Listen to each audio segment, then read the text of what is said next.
A paz! Boa tarde, boa noite, bom dia. É uma alegria estar gravando mais um podcast do pastor Klaus Piragini. E já vou falando para você, se você não tiver inscrito no canal, se inscreve nesse canal que tem muita coisa legal acontecendo. E para não demorar muito, para a gente não perder tempo, hoje eu estou com um grande amigo meu, um dos meus mentores, meu conselheiro, alguém que eu abro meu coração, que eu trouxe para vocês aqui, para vocês terem uma conversa com ele. Sei que vocês já conhecem, quem aqui daquilo já conhece, mas eu sei que tem muita gente que está assistindo aqui que conhece, que é o meu amigo Anésio Rodrigues. Muito obrigado por você estar aqui, meu amigo, que bênção. Obrigado, Klaus. Eu que aprendo com você e você fala que eu que sou mentor. Você é meu mentor, meu amigo. É muito gostoso. Obrigado, querido. Obrigado. Obrigado pelo carinho. A importância de ser simples, né? Muito bacana. Obrigado, querido. Seja muito bem-vindo. Obrigado, Klaus. Obrigado. Para quem não conhece o Anésio é pastor da comunidade Carisma. Há quantos anos já, Anésio? Rapaz, você me pegou, 94, me ajuda a fazer a conta. 28 anos, mais ou menos. É. Que legal, que legal. E já foi também consultor de empresa, né, que eu sei, e muitas outras coisas, que ele vai falando aqui no meio da conversa. Mas eu já vou para começar o nosso papo, que eu acho que é um dos assuntos que eu queria perguntar para você. Queria que você trouxesse para nós um pouco sobre os perigos da liderança e também os perigos do ministério pastoral, o que você tem falado nesse tempo na igreja, né, que você pudesse ministrar para nós aqui. Obrigado, Klaus. Obrigado. Bom,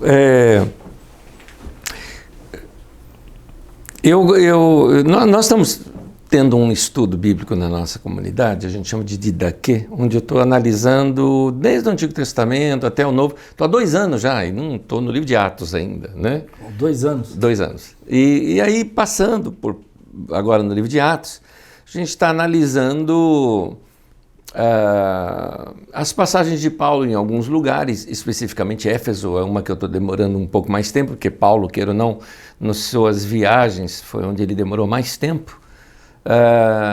E aí tem um momento em que Paulo está de passagem, ele para em Mileto, manda chamar a liderança da igreja de Éfeso, e Paulo entende que nunca mais ele vai vê-los. Então imagina você, Klaus, se você, sei lá, por alguma razão, você é um pastor daqui, da Quírios, mas imagina que você foi levado para um outro tipo de ministério, que sai, que viaja, e por alguma razão que você sabe é que hoje nós temos avião, né? Vai de um lado para o outro, chega rápido. Vamos imaginar como era naquele tempo. Por alguma razão você imagina assim, a Quírios, que eu dei todo o início dela, que eu fiz tudo aqui, estou reunido com a liderança e nunca mais vou vê-los. A gente só vai se ver no céu. Difícil, hein? O que você deixaria de legado para esse povo? Suas últimas palavras para esse povo? É isso que acontece em Atos 20.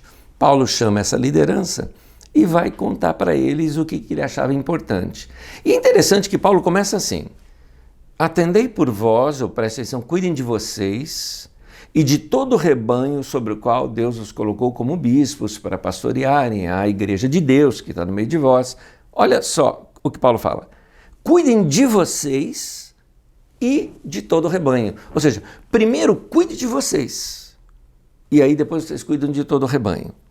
A ideia que Paulo está mostrando ali é que existe algumas coisas que na igreja que precisa ser visto na liderança. Um descuido na liderança da igreja pode estragar toda a obra da igreja. É como numa empresa. Se numa empresa você tem aqueles caras que são cabeças da empresa, se vocês não têm um bom relacionamento entre vocês, o cara racha a empresa, abre uma outra e tudo mais, ou vocês perdem aquele cara visionário dentro da empresa, a empresa nunca mais é a mesma. Da mesma forma com relação à igreja. A liderança da igreja, ela traz uma característica para a igreja que existem pessoas que são preciosas demais que você não pode perdê-las. Então, você tem que saber lidar com aquilo. Então, quais são esses perigos que a gente enfrenta na liderança? Um deles, por exemplo... Espera um pouquinho. Sim. Deixa eu puxar um pouquinho aqui. Puxa. Um fiozinho aqui.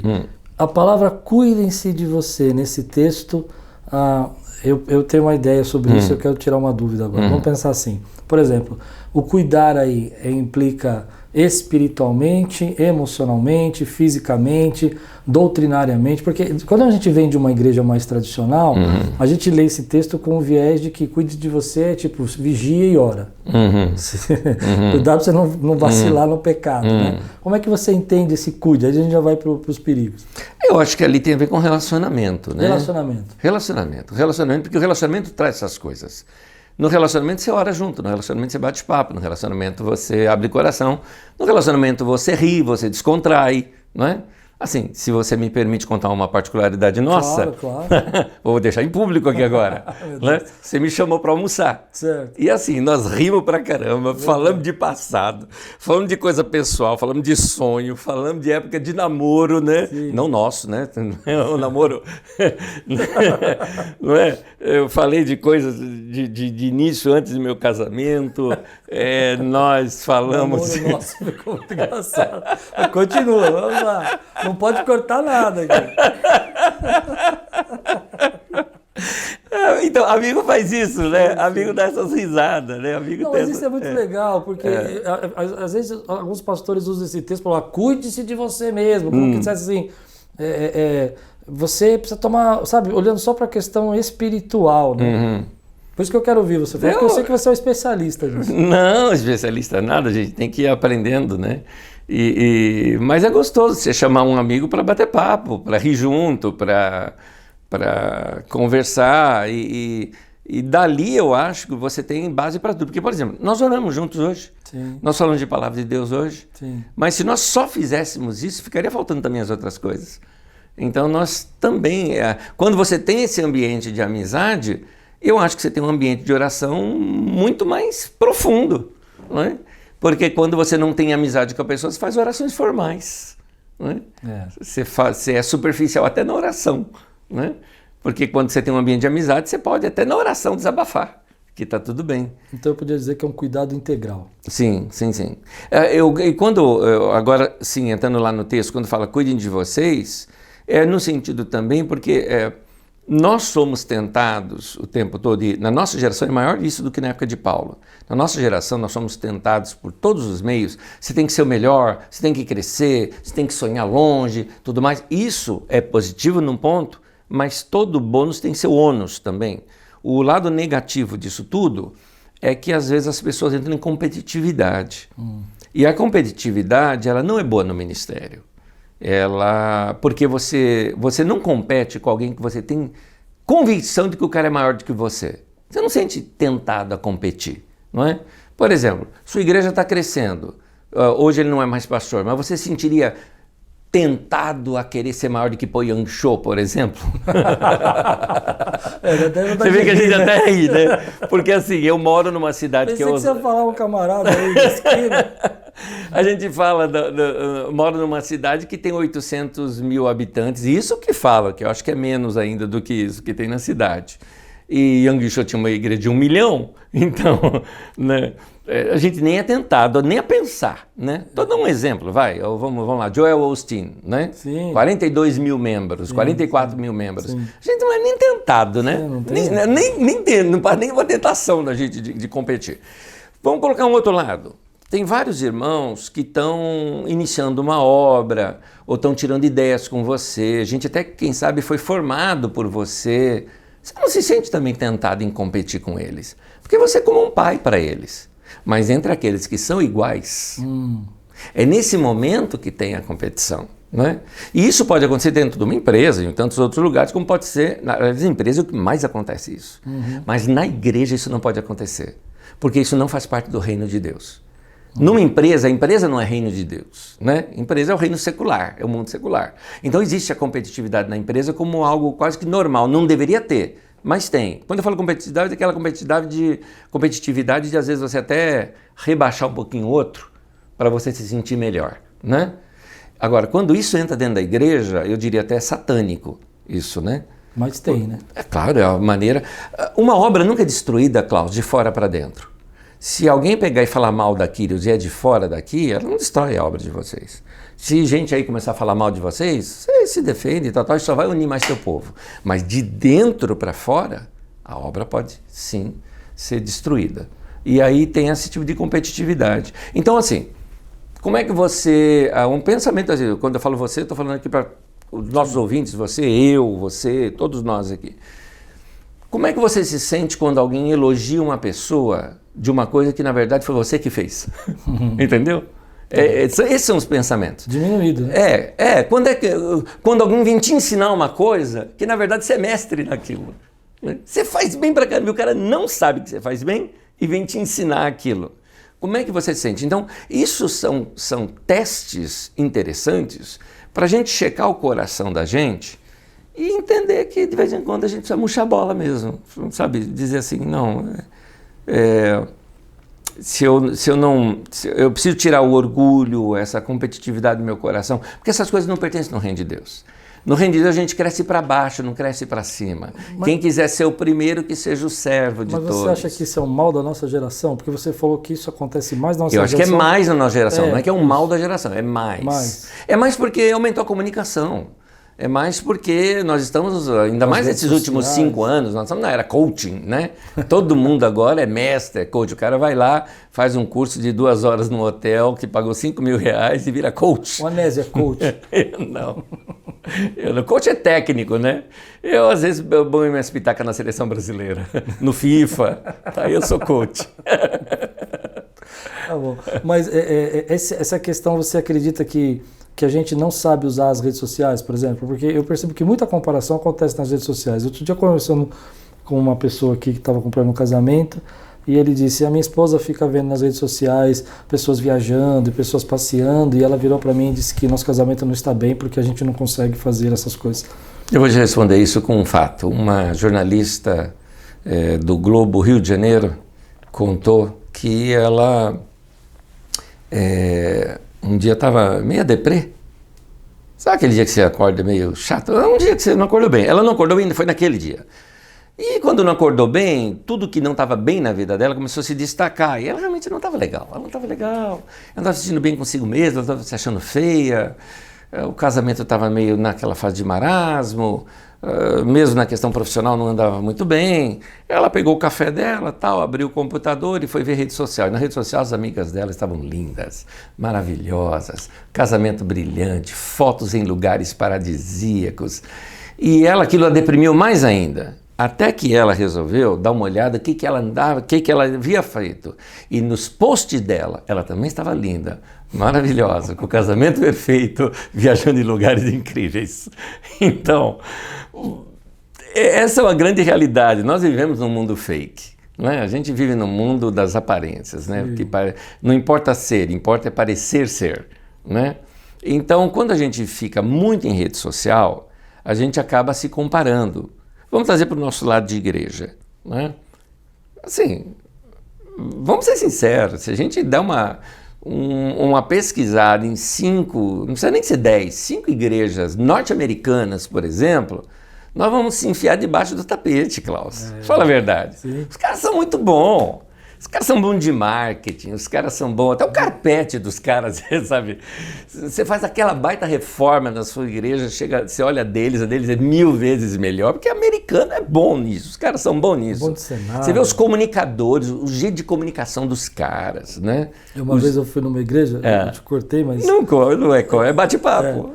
E o cara tinha colocado dentro da igreja um disco voador. Mas não era um disquinho voador. Era um disco voador de uns 6 metros de altura, mais espaçonave, assim, aterrada dentro do palco dele. Original, ele pegou de um ET, pelo jeito. Roubou lá na área 51. Enorme, E ele me entra vestido de Dr. Spock para pregar. Desculpa, eu acho isso mico. Não, mas eu tava falando, os caras é bom. Eu não teria coragem. Ele parecia o Dr. Spock mesmo, quer dizer, é um negócio meio, né, americano, né, os caras curtem, né. Mas vamos voltar a esse assunto aqui, que eu quero falar um pouco disso. Eu acho que na igreja... É que eu tô lembrando de alguns caras que não precisariam de maquiagem.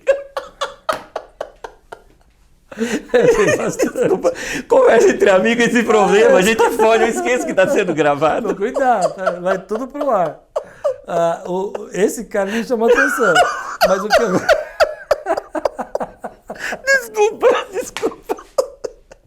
Quiser editar isso depois é com vocês. Eu Eu só estou sendo original. Não, mas é verdade, né? Agora, eu acho que a igreja está sofrendo de comparação, né? Porque também existe igreja fake, né? Sim, eu vejo umas igrejas que tiram umas fotos que eu falo, tem 10 mil pessoas lá. É verdade.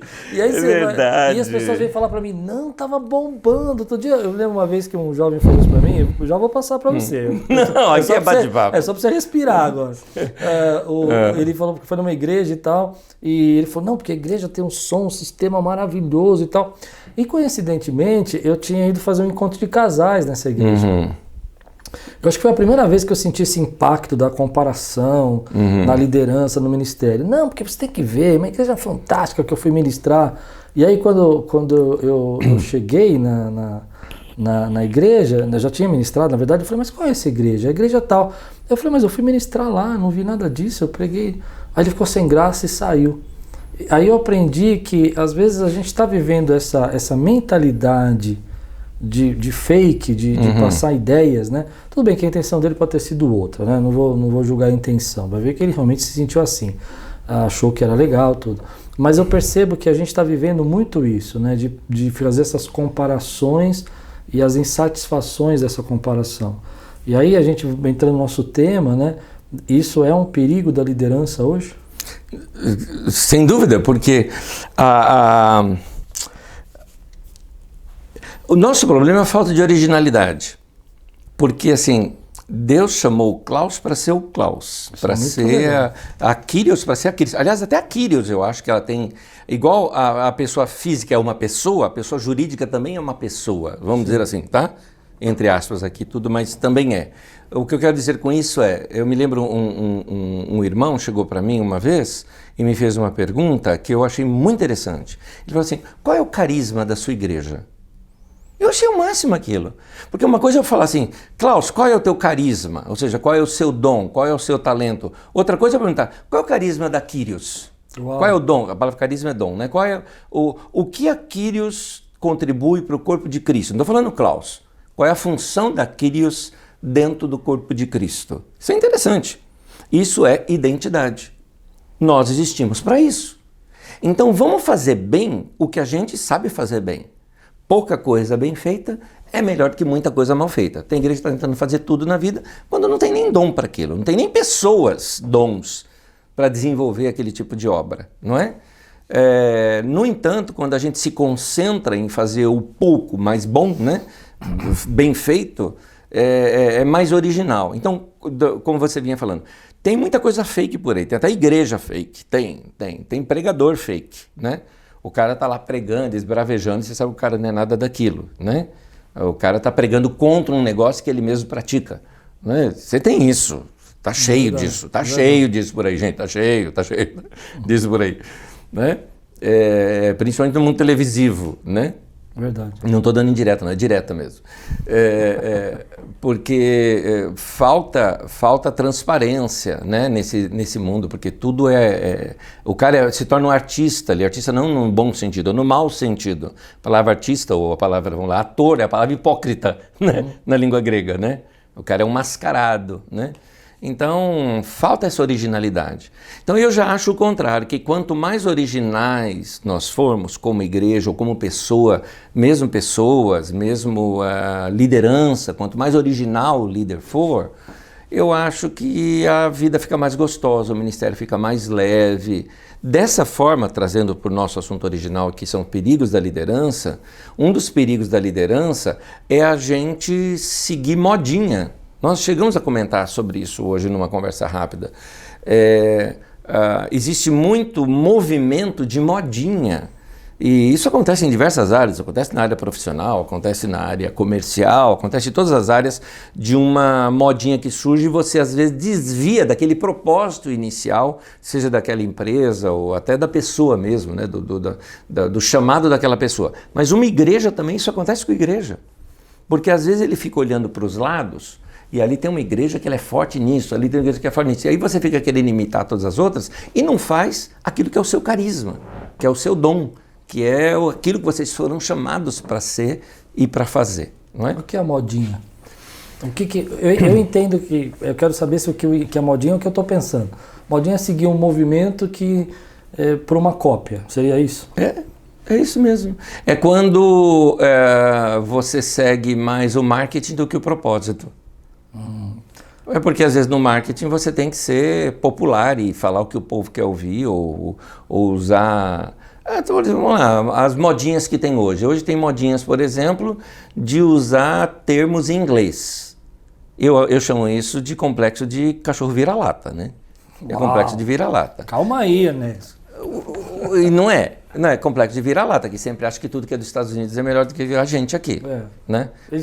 Como se a igreja norte-americana fosse melhor que a igreja brasileira. Né? Então, sei lá, assim, aqui veja bem, eu vou falar uma situação aqui que vai parecer que é uma crítica. Ela é uma crítica. Mas, ao mesmo tempo, eu quero dizer que eu respeito as pessoas e as igrejas que têm isso. Agora, por que chama igreja de church? Entende? Por quê? Se você está no Brasil... Igreja tem um preconceito, as pessoas não têm. Eu não entendo por quê. Então, agora imagina a minha avó lendo aquilo lá. Church.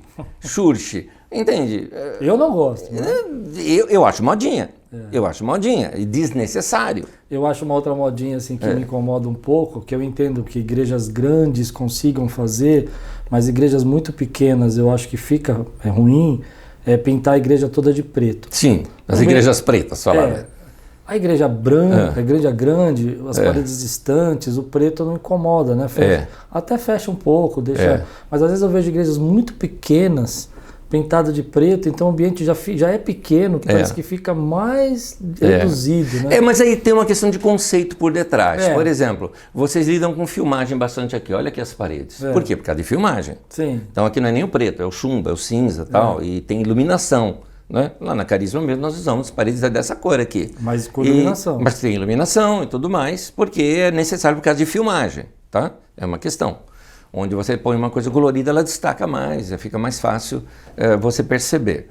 Agora, o movimento chamado Igrejas Pretas, né? Como é chamado, que aí não tem nada a ver com raça, racismo, com questões de preconceito, não tem nada disso que tem a ver com as igrejas estão todas escuras, pintadas de preto mesmo, tem a ver por causa de um movimento que aconteceu antes disso, na música, chamado movimento worship, que aqui no Brasil é worship, né? Em inglês seria worship, mas é worship aqui no Brasil. Então a pessoa canta, antes de ser o movimento worship, ele não tinha esse nome. Você deve se lembrar numa época em que se pegava uma canção e ficava cantando aquela canção, e repetia aquela canção, e tudo mais. Eu me lembro de um culto que eu fui, o cara começou uma canção, eu falei, esse daí vai demorar, eu cronometrei 21 minutos. A mesma música? A mesma música, 21 minutos. E voltava. Então ele fica meio mantra. E ora, quando vai ficando meio mantra, você vai tendo um movimento. Eu me lembro que eu estava num culto com a minha esposa, e minha esposa, ela tem assim, ela tem o dom da sinceridade, né? Então, eu me lembro que a gente estava no culto e fizeram um apelo, chamaram o povo na frente, o povo foi todo na frente, e era interessante, a música ficava, e o povo, assim, a Magda falou, tô me sentindo enjoo no navio. Parecia que a gente estava num navio, assim, sabe? Com a coisa enjoando. Então, foi um movimento que teve. Isso começou lá na década de 80. Eu não vou citar nomes aqui, mas você deve conhecer. Aí é que veio esse movimento chamado worship, né? Que importou um pouquinho da Austrália e de alguns outros lugares tal, e fizeram um bem bolado, um pouco mais norte-americanizado, que aquele lá era bem brasileiro, aquele. Aí fizeram mais norte-americanizado e tal, e começou. Então, esses ambientes, por serem muito introspectivo, a pessoa precisa fechar os olhos para ela entrar no transe, entendeu? Fechar os olhos. Então, o lugar sendo mais escuro, sem luzes, só lá o palco e tudo mais. Eu acho que são recursos desnecessários para uma intimidade com Deus. Porque aí fica uma intimidade com Deus só dentro das quatro paredes. Eu quero ver, o pessoal fala às vezes, sei lá, um culto de cura divina. Não, eu quero ver gente sendo curada no meio da feira livre. Entendeu? Fora. Sim, sim. A igreja ela é sal da terra, a luz do mundo, não sal do saleiro. Sim. Então, às vezes, a gente só faz as coisas ali dentro. Então, um lugar todo escuro, meia luz, aquela musiquinha e tudo mais, todo mundo ali, vamos lá, entra em transe. Ou é arrebatado, né? Vamos falar um termo mais evangélico, né? Eu quero ver essa pessoa no meio do trabalho. Como é que é essa experiência? Igual o pessoal querendo tocar chofar. Toca no meio do trabalho para você ver. Chama lá espírito profético e tal. Então, às vezes, isso é modinha. Mas o movimento pode começar bem e virar uma modinha. Por exemplo, eu entendo que você está dizendo que alguns movimentos desses começaram, né? Até por uma orientação, uma coisa local, uma dimensão local. Até com uma experiência com Deus? Sim. E depois que começaram a se tornar modinha, porque se tira a experiência com Deus e copia-se os métodos. Nos tempos bons da antiga comunidade de Goiânia, sim, tempos que havia um movimento muito forte ali de ação de Deus, louvor e adoração, final da década de 80, mais ou menos isso. Robson Rodovalho, naquele tempo, escreveu num dos seus livros, e ele tinha uma coisa que eu achava interessante que ele falava. Embora eu descobri que ele pegou aquilo de John Walker e de um ministério profético que havia aqui numa região que era aqui de Jundiaí e que agora estão lá em Montemor, gente boa também, gente boa com uma visão profética muito boa. E ele falava o seguinte, sobre os degraus da perda da glória de Deus. Sim. Então ele falava assim, mover, movimento, métodos, monumento. Explicando. Mover. Houve uma ação de Deus. De repente você, com o povo da tua igreja, tiveram uma experiência com Deus e aquela experiência se repete entre vocês e aquela experiência acontece nos cultos e o povo é abençoado e todo mundo começa a ficar sabendo, a igreja começa a crescer. Mover. Movimento. Movimento é o seguinte, então eu ando com você, eu sou seu amigo. Aí eu pego esse mesmo espírito, sabe? Eu pego essa mesma unção, essa mesma graça na tua vida. Daqui a pouco eu estou fazendo igual você, mas por convivência. Por convivência. Ainda é positivo isso. Sim. Tá? Só que eu não tenho a mesma experiência que a sua.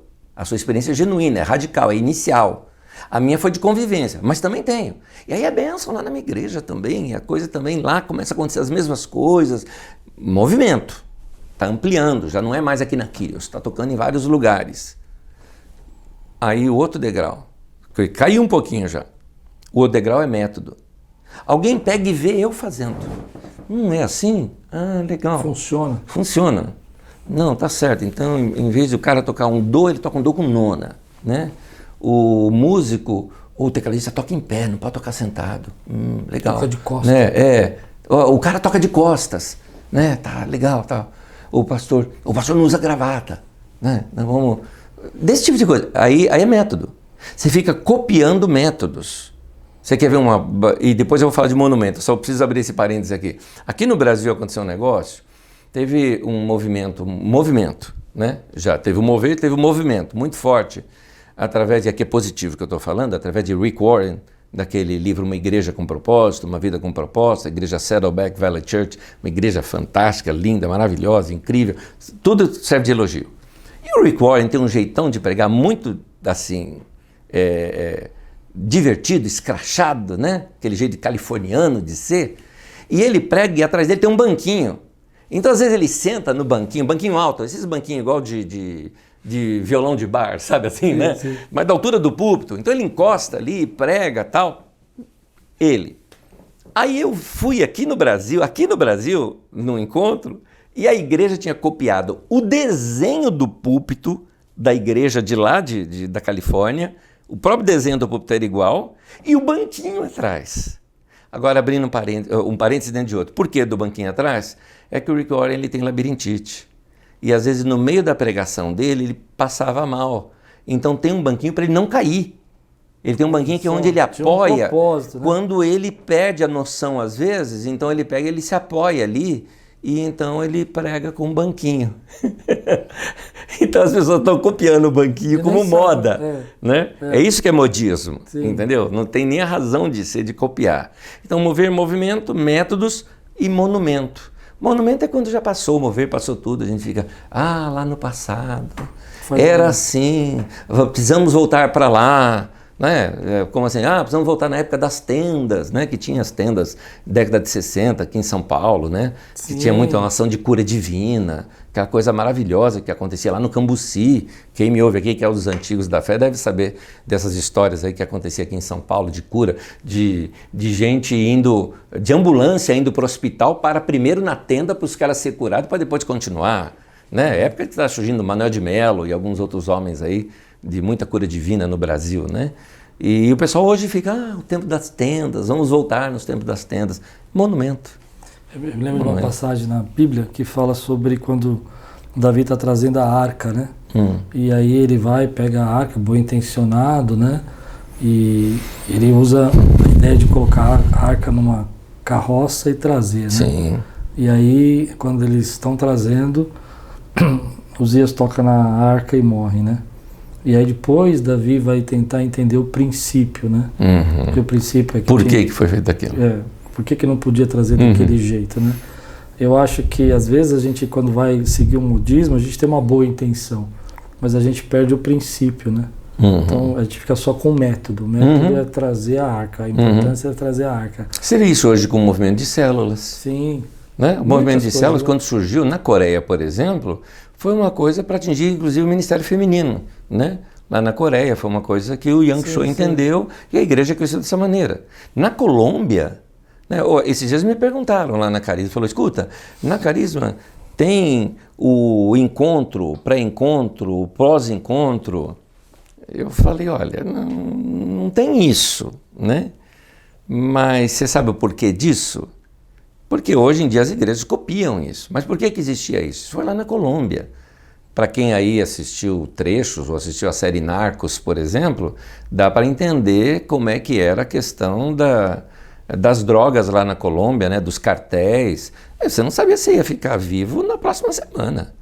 Então, quando o pessoal lá estava, assim, bomba estourando para tudo quanto é lado, tiroteio para tudo quanto é lado, gente morrendo à torta e à direita, por causa de guerra civil, vamos chamar assim, tá? Porque era um problema ali de gangues. E então, quando se evangelizava lá na Colômbia, né, você vê o seguinte, a pessoa se convertia, já levava a pessoa para um retiro, ensinava tudo que puder ensinar, já ensina. A base da fé, o arrependimento, o batismo com o Espírito Santo, capacitava a pessoa e já sai para evangelizar. O cara já saía de lá como evangelista. Eu não sabia quanto tempo ele ia viver, não é? Um moço que morria com 24 anos era um idoso, entendeu? Porque, principalmente os jovens, morriam cedo, porque tudo estava envolvido nesse processo de compra, venda e uso de drogas, né? E dos cartéis. Então tinha que ser tudo muito rápido. Então por isso que tinha o pré-encontro, o encontro, o pós-encontro, tudo isso daí era por causa disso. Aí chega aqui no Brasil, a gente começa a copiar, né? Como método, né? Agora, alguém fala, não, mas na minha igreja funciona. Maravilha. Aqui não é uma crítica a quem pratica. Sim. Aqui eu estou criticando a ideia. A ideia que você está passando, que eu entendo, é que, na verdade, muita gente pode ter uma boa ideia, pode até copiar um bom método, mas ele precisa buscar a origem do princípio, né? Exato. E aí, voltando ao assunto, né? Isso é um perigo da liderança. Isso é um perigo da liderança. Você começa a fazer as coisas... Começa a fazer por imitação. E acaba perdendo o seu carisma. Exato. Então, como é que eu acho meu carisma? Como é que a instituição... Eu sei como eu acho, mas como é que uma instituição acha o seu carisma? Você falou uma frase importante, para ficar mais forte ainda.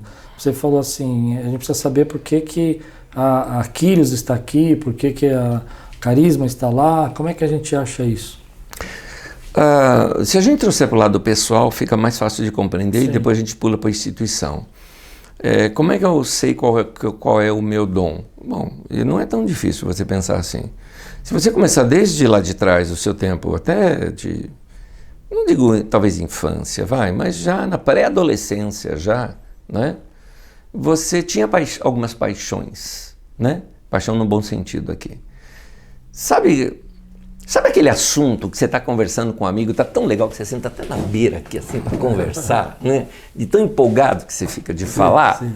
Ora, por que será que esses assuntos te chamam mais a atenção do que outros? Porque tem a ver com o seu dom, tem a ver com o seu carisma, tem a ver com o seu propósito. Eu acredito o seguinte, voltando um pouquinho atrás, nós não nascemos por acaso. Nosso Deus olhou a história, olhando para o tempo de hoje, precisa realizar uma obra hoje, aqui na Lapa de Baixo. E essa obra ele queria que tivesse dessa maneira. Para ter isso, faz a conta, cronometra a conta que, olha, há 50 anos atrás, ou mais do que isso, ou menos do que isso, eu tenho que fazer o Klaus nascer. Entendeu? Ele bolou, ele projetou você. Você não é um acaso, você é um projeto de Deus. E Deus colocou uma semente do propósito dele no teu coração. Essa semente do propósito de Deus, pelo que o Klaus existe, é o sonho de Deus para você. E são seus sonhos também.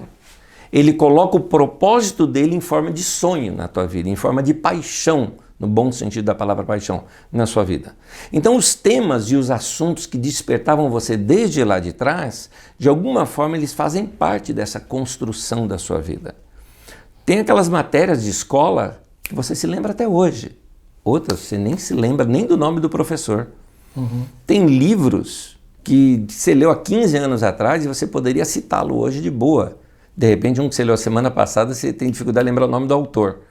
Então, são determinadas áreas que vão mexendo com a gente e vai mostrando com a gente que aquilo faz parte de nós, não é?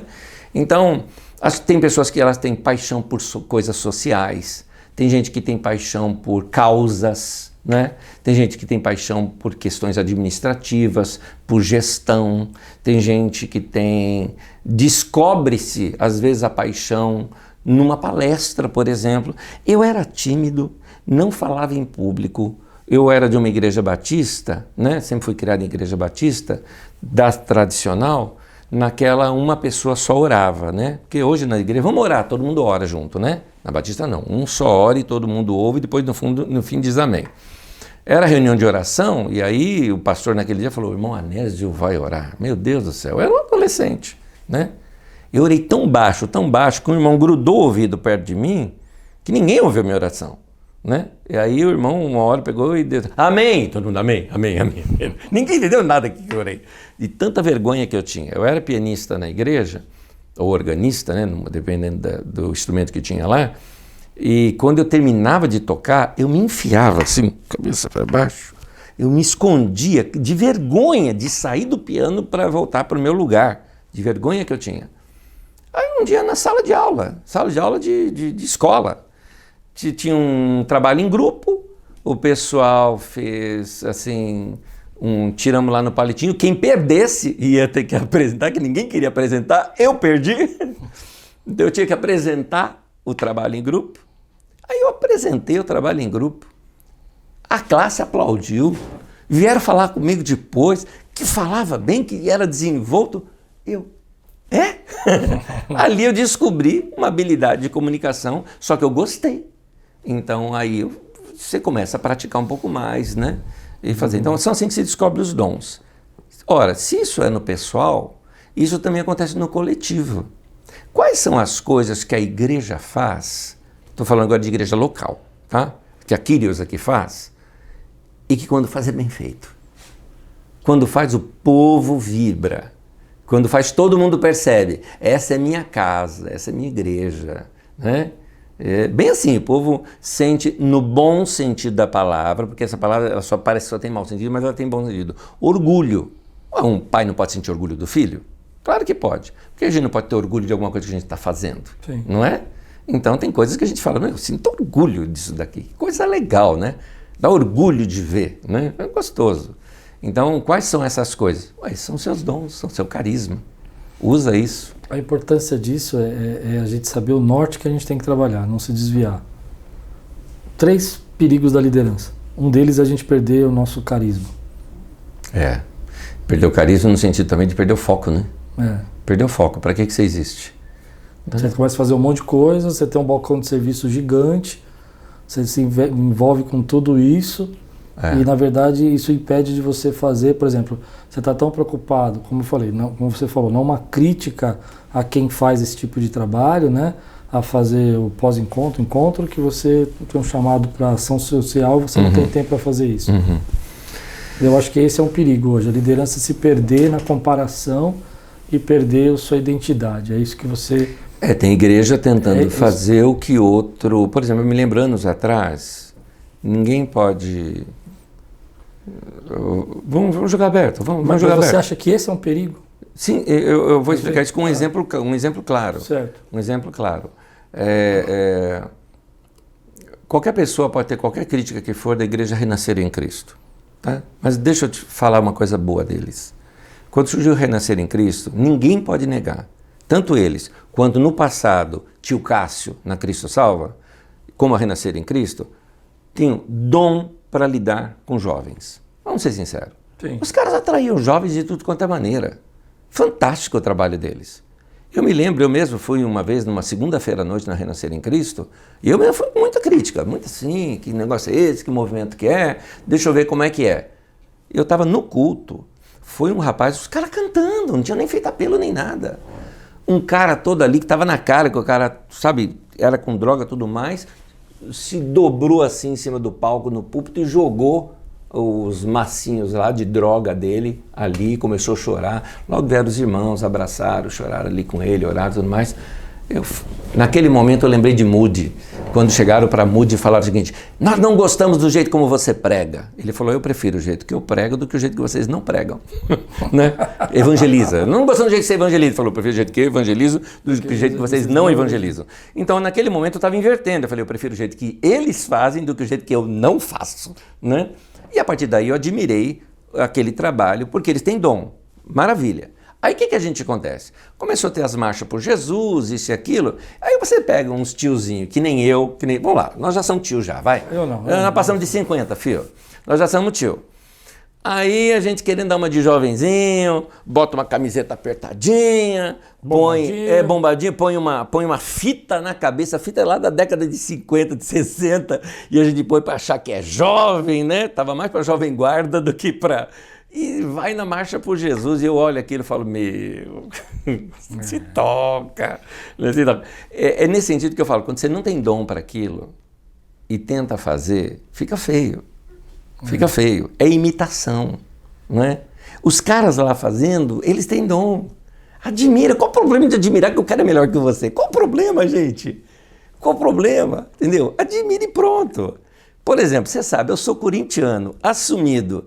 Agora... Quando o Corinthians foi jogar com o Palmeiras, eu olhei assim e falei: ah, não, o Palmeiras tá com um time muito bom, cara, não era pra estar. Mas a gente tem que admirar, falar: aquilo é futebol, aquilo é organização de campo, né?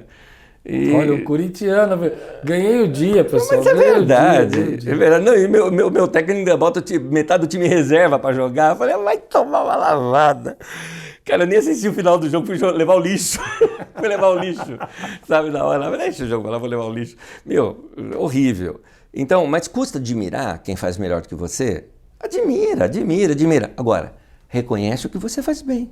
E o que você faz bem, faça bem, entendeu? Qual foi o maior perigo da sua liderança? Aí tem bastante. Você podia dizer que foi o perigo que você... Eu acho que eu já passei por todos esses, né? Abandonar o meu carisma para tentar fazer uma moda. Imitar o outro, né? Imitar o outro, eu já passei por isso. Eu acho que eu também já tive esse problema de não reconhecer o meu carisma, não saber o que eu tenho que fazer. Não só de imitar, mas não me preocupar em descobrir essa identidade que você está falando. Acho que já sofri muito a questão da comparação, de você menosprezar. Mas qual foi se auto-menosprezar, né? Não enxergar o que você está fazendo. Qual foi o seu maior perigo na sua liderança nesses 30 anos? É uma boa pergunta, porque são vários pecados, né, que a gente comete, pede perdão, ou que a gente beira ele e volta atrás. Não, eu estou tentando aqui puxar, estou tentando escalonar, porque são muitos, né? Se você pudesse voltar no começo do seu ministério, se você pudesse voltar no começo do meu ministério, eu falaria assim, não dê tanta importância às críticas, eu falaria isso para mim. Boa! Né? Eu voltaria e falaria isso. Porque eu acho que essa questão da comparação, ela aumenta muito com a crítica, né? Porque a pessoa chega e começa a falar para você, o outro está fazendo isso, está dando certo, e você acha que você não está dando certo, embora você esteja dando certo. Às vezes você até está, mas sempre vai ter alguém acima de você para falar. Então você acaba querendo agradar todo mundo, e aí que você perde o seu dom, você perde o seu foco, né? E agora eu voltaria e diria isso para mim: não dê tanta importância às críticas que você recebe, ou seja, faça aquilo que você... Quer ver, eu vou te mostrar um ponto muito baixo meu. Eu sempre trabalhei em equipe. Olha, parece que é positivo isso, mas é negativo. Eu sempre trabalhei em equipe e sempre reparti muito o ministério com outros, né? E aí teve um tempo que eu entrei por uma modinha. É uma modinha, eu falando das modinhas, eu mesmo já entrei. Então eu falo por experiência de causa. E nessa modinha, na época, era o tal Ministério Plural. E no Ministério Plural, você não tinha um líder do ministério, você tinha todos iguais. E aí foi o que eu fiz. Vamos lá, vamos levantar as pessoas, e às vezes eu acredito até que levantamos pessoas um pouco inexperientes, só para dizer que tínhamos uma equipe, e formamos uma equipe ali de algumas pessoas, e decidimos tudo junto, e eu parei de ter... eu tinha liderança daquilo, eu que tinha iniciado aquela obra... Eu tinha idealizado aquilo tudo, foi um chamado meu de fazer aquilo, a igreja estava crescendo, isso é antes da Carisma de hoje, tá? Mas eu era muito novo, muito inexperiente, e fizemos essa equipe, e eu reparti a autoridade com todos, e todo mundo manda, a gente só decidiu que todo mundo decidia, todo mundo junto. Até que começamos a não pensar igual. Aí eu pensava de uma maneira, eles pensavam de outra, e aí eles se julgavam iguais a mim também, eu também achava que eles eram iguais a mim, então vamos lá, mas a gente está em desacordo, faz nada. Ninguém faz nada, estava travando a igreja, até que a gente decidiu o seguinte, falou, gente, a gente tem 2 plantas de casa aqui, como é que vai edificar a mesma casa com 2 plantas? Então, ou segue aqui o que eu acho que é o caminho que a igreja tem que seguir, ou segue o que vocês acham que a igreja tem que seguir. Um deles já disse, eu não vou mudar. Eu falei, bom, então eu cedo. Aí Quantos anos você ficou nessa igreja? Olha, nós começamos em 88, isso foi em 93. 5 anos. Não sei, não fiz a conta. 5 anos. Então, é uma igreja que tinha começado com um grupo mais ou menos de 19 pessoas. Nesse tempo a gente estava com uns 400, mais ou menos. Então, tinha crescido. E aconteceu isso. Aí juntou os 3 e acharam que eu que deveria sair, né? Então, talvez ali o meu erro, talvez não, alguns dos erros, por isso que eu disse que eu tenho que escalonar um monte de erro. Alguns erros. O primeiro, eu achava que eu sabia, e eu deveria ter procurado gente mais velha, mais madura, para me orientar. Eu só busquei depois. Quando teve a crise, aí eu busquei. E aí, obviamente, eles falaram, você poderia ter falado comigo, eu te ajudaria, mas vamos ver da agora em diante, né? Então, tem isso daí. Outra, modinha, porque o que eu ouvi eu botei em prática e não testei antes de botar em prática. Eu achei que foi um erro também meu no ministério. Eu acho que esses foram assim, não vou dizer assim de tentações do ministério, foi o que deu errado mesmo, porque eu perdi o ministério. Eu deixei de ser pastor em 93, saí do ministério, fui fazer meu trabalho secular, porque meu filho tinha nascido, tinha que sustentar a família, né? Não tinha um tostão no bolso, se vira. E naquele tempo me distanciei de igreja, eu não queria saber de igreja mais, tinha abandonado o ministério de vez, não queria mais ser pastor. Não abandonei Deus eu não abandonei, andava com Deus da mesma maneira. Então foi uma queda muito grande, mas foi boa. Eu não olho isso como negativo, sabia? Não, eu hoje olho para trás, acho que aprendi tanto com aquilo. Eu acho que a maioria das pessoas não imaginam que você tenha passado por isso, né? É por isso que hoje, por exemplo, algumas atitudes minhas podem até parecer arrogante, mas ela na verdade é fruto de uma experiência negativa no passado. Um irmão uma vez chegou para mim, onde eu sou pastor hoje, e falou o seguinte, falou, Nésio, eu tenho um chamado aqui para ser pastor, né? Eu falei, tá, mas você sabe que na Carisma a gente, né? Não é porque o cara tem um chamado que a gente já coloca o cara, você precisa ser testado, aprovado, visto por toda a igreja, e se levanta no meio do povo. Tá? Não, mas não é membro de uma equipe, eu fui chamado para ser o líder da igreja. Uau! Eu falei para ele, aqui já tem um. Não, porque o que ele falou é que ele teve um sonho, que ele seria o pastor daquela igreja. Que é a sua igreja. Que é a minha, né? Entendeu? Assim. É cada uma, né? É verdade. Então, eu acho que... Tipo assim, sai aí que agora eu vou... É mais ou menos isso, assim, o que você fez. Deus me mandou ficar no teu lugar. Vai pro banco. Assim, eu abracei. Mas entra no segundo tema, que acho que nem vai dar tempo pra gente falar de todos os temas, né? Mas o nosso segundo tema era esse. Você pregou recentemente sobre Paulo e a equipe dele. Eu acho que você está falando sobre isso, né? Sobre como criar essa equipe. Foi um estudo bíblico lá do dia de terça-feira à noite. Mas qual era? Não, a ideia é essa. Como é que trabalha com a equipe? Como é que você vê a equipe hoje? Como é que você delega poderes? Como é que você trata a sua equipe? Como é que você cuida da equipe? Voltando lá no começo, que a gente estava falando no podcast, sobre cuide um dos outros, né? Lá em casa nós somos em 4. Eu, Magda, André e Eduardo. E a gente entende que o serviço de casa é de todos nós. Não é? Tem esse negócio, vou ajudar a mãe como se o trabalho fosse dela. Não, o trabalho é de todos.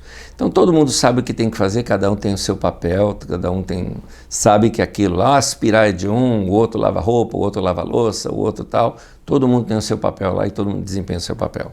Isso é uma equipe. Sim. Da mesma forma, e um não atropela o outro. Meus filhos nunca quiseram ser pai, eu nunca quis ser filho, eu nunca quis ser a mãe nunca quis ser o filho, nem o pai. É assim, nós somos 4 pessoas bem diferentes um do outro. Inclusive entre os 2 irmãos, uma coisa até positiva que eu acho lá em casa, os 2 não têm competição entre si. É raro isso, né? Geralmente irmãos se competem, brigam muito, né? Os 2 não, os 2 não têm maior respeito e admiração um com o outro. Acho muito bonito isso nos 2. Cada um sabe o que é seu forte e cada um sabe o seu papel. A mesma coisa numa equipe ministerial. Então, você vai ter, claro, você pode ter até alguém de orientação. Por exemplo, esse é o meu papel lá. Meu papel é numa orientação de cada um deles, onde você sempre precisa de alguém para corrigir. E todos eles têm a liberdade também de me corrigir, né? A gente tem isso entre um e outro. Mas, cada um sabe exatamente o seu papel. Exatamente o seu papel. Por exemplo, recentemente nós tivemos um retiro de jovens lá na nossa comunidade. Cara, que ambiente gostoso. Que galera, que coisa gostosa aquilo lá. Eu não tenho dom para aquilo, não tenho. E o Lourival, que é um pastor lá na nossa comunidade, o cara tem.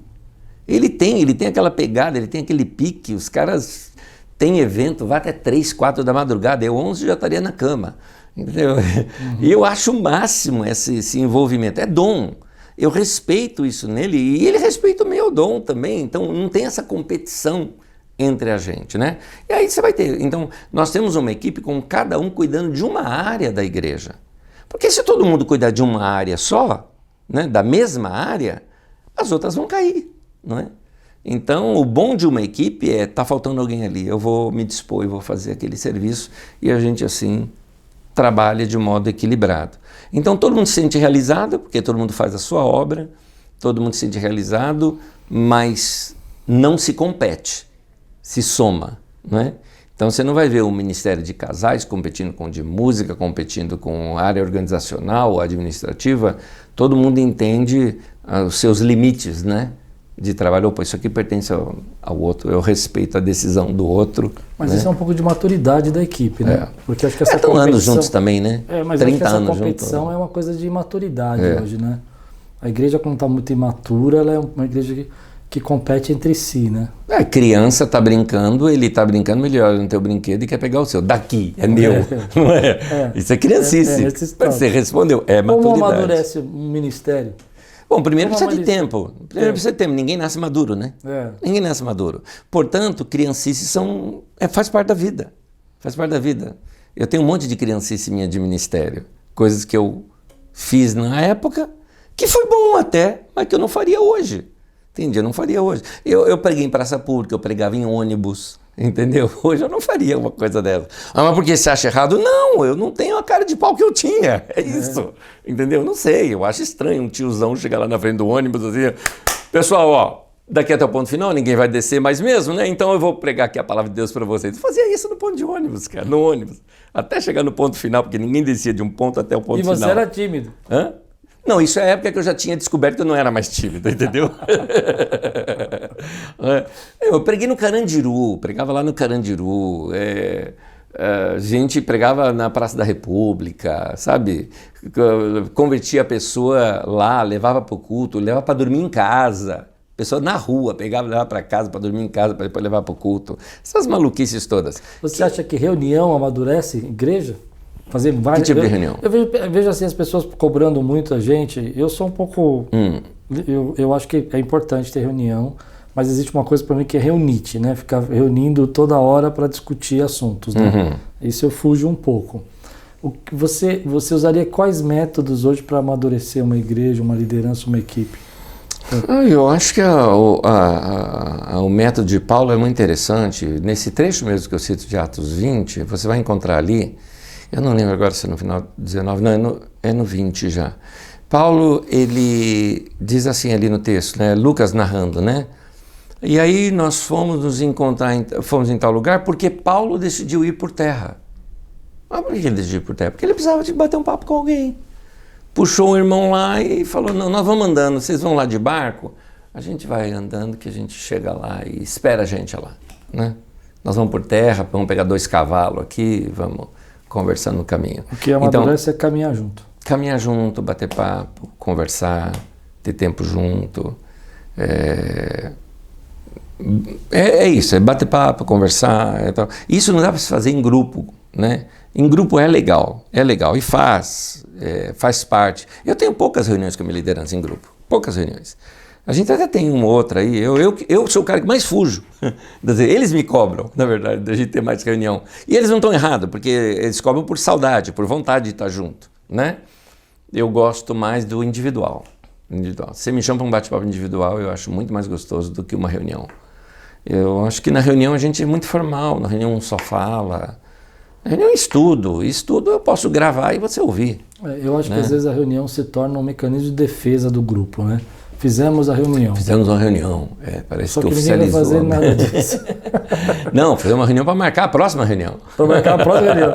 Uma vez eu estava pensando nisso, eu falei, engraçado, parece que eu tenho uma sensação de que quando eu faço uma reunião, o grupo entende que o assunto está acabado. Mas, na verdade, você fez a reunião para começar o assunto, né? Para desenvolver tarefas, para desenvolver, mas as pessoas falam, não, já fizemos a reunião. E aí não sai do papel. Né? Mas eu acho que a comunhão e o bate-papo é o que tem de melhor para formar, né? É isso. Legal. Suas considerações finais, quais são as suas 3 dicas aí para os nossos líderes se cuidarem? Uma delas vem do meu amigo Klaus. Opa! Olha que privilégio. Tá vendo, gente? Eu olhei teu podcast, você convidou um monte de pessoas fantásticas aqui. E eu percebi que de todos eles você extraiu alguma coisa para aprender. Sim. Então, sem você falar nada, você ensinou algo para a gente. Vai aprender. Tem tanta gente boa no mercado, né? Vamos dizer assim. Tem tanta gente boa por aí. Vamos chamar os caras, vamos ouvir os caras, vamos aprender com os outros. Sim, né? Aqui é a minha escola. A minha é 1 hora de aprendizado. Isso é uma coisa porque quando o líder para de aprender, toda a equipe também para. Sim. Né? Eu hoje continuo trabalhando com liderança, só que eu acho que tem que ter um líder que possa ser o líder daquela equipe. É importante, né? Sim, claro. Porque quando todo mundo é responsável, ninguém é responsável. Cachorro que tem um monte de dono morre de fome. Sim. Né? Então é importante ter alguém que chama responsabilidade, né?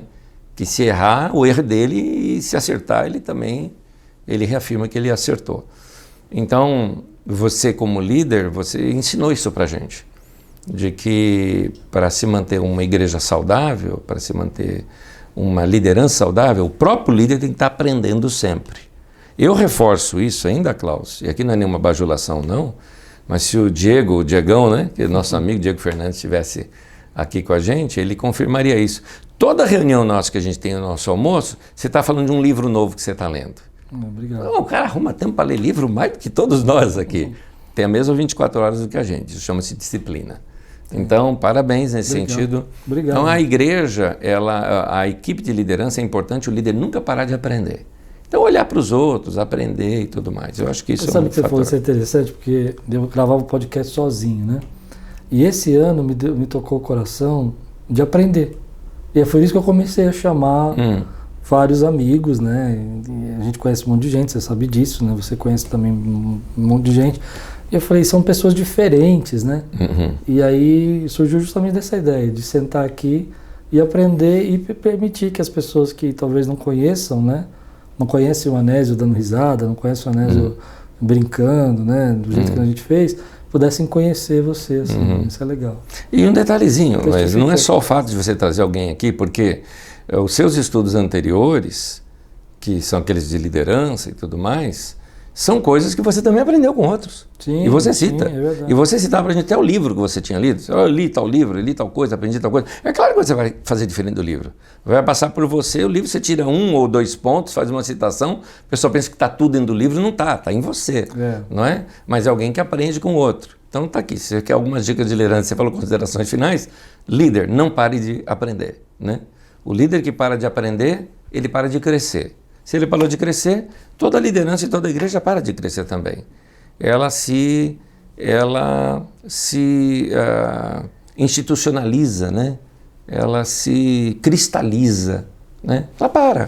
Ela vive, ela para de ser criativa nesse sentido. Né? Nostalgia. A palavra para mim é nostalgia quando o passado é melhor do que o presente. Saudade é quando foi muito legal lá no passado, mas hoje também está muito bom. Então eu tenho saudade, mas não vou voltar. Né? Mas eu acho que quando a gente para de crescer, a gente vive de nostalgia. Nostalgia. Né? Nostalgia. Não, porque lá, gente, eu já aprendi É muito. o que eu falo, movimento, métodos, monumento. Naquele tempo, ou a estola de Gideão, né? Então, porque naquele tempo, então, aí o pessoal fica cultuando a estola do Gideão, lá do passado. Sim, né? Verdade. Então, são dicas para a liderança. Outra de aprender sempre é sempre estar aberto para ler, para estudar, para ver coisas novas, né? Não é porque eu sou pastor que eu vou ler só a Bíblia.